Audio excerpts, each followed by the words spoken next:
ఈరోజు పెంచికల్దిన్న గ్రామ పంచాయతీలో పనిచేసేటటువంటి సిబ్బందికి మరియు గ్రామ మాజీ సర్పంచ్ దంపతులకు ప్రముఖ వ్యాపారవేత్త రావులపల్లి ప్రసాద్ గారు ఈరోజు వారందరికీ ఘనంగా సన్మానించి పంచాయతీలో పనిచేసే సిబ్బందికి ప్రసాద్ గారు దుస్తులు పంపిణీ చేయాలని కోరగా ఈరోజు గ్రామ పంచాయతీకి వెళ్ళి వారందరికీ సన్మానించి వారి సేవలను కొనియాడుతూ వారందరికీ దుస్తులు పంపిణీ చేయడం జరిగింది.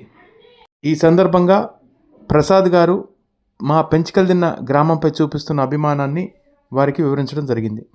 పెంచికల్దిన్న గ్రామ పంచాయతీ సిబ్బందికి మంచి సర్వీస్ అందిస్తున్నందుకు గాను సిబ్బందితో పాటు మాజీ సర్పంచ్ గారికి కూడా అందరికీ సన్మానం చేసి కార్మికులకు మీ ఇక్కడ పనిచేసేటటువంటి వాళ్ళందరికీ కూడా చిరు సత్కారంగా వారికి బట్టలు అందించడం జరిగింది.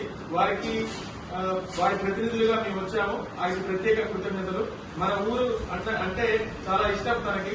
మన ఊర్లో గతంలో వాళ్ళ మామగారు ఇక్కడ వ్యాపారం చేసి వెళ్ళారు, బట్టల వ్యాపారం చేసి వెళ్లారు.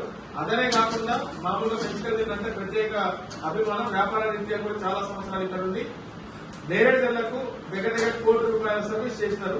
అందులో భాగంగానే పెంచుకెళ్తున్నా కూడా మనం కోరిన వెంటనే ఏదంటే చేయడానికి సర్వీస్ చేయడానికి సిద్ధంగా ఉంటారు. మీ సేవలు ఇలాగే కొనసాగాలని వారి కోరిక మేరకు మీ అందరూ కూడా మంచి సర్వీస్ అందిస్తూ మన ఊరిని క్లీన్ అండ్ గ్రీన్ గా మళ్ళీ ఉత్తమ గ్రామ పంచాయతీగా వచ్చే విధంగా మీ అందరూ కృషి చేయాలని చెప్పేసి కోరుకుంటూ సెలవు. Thank you.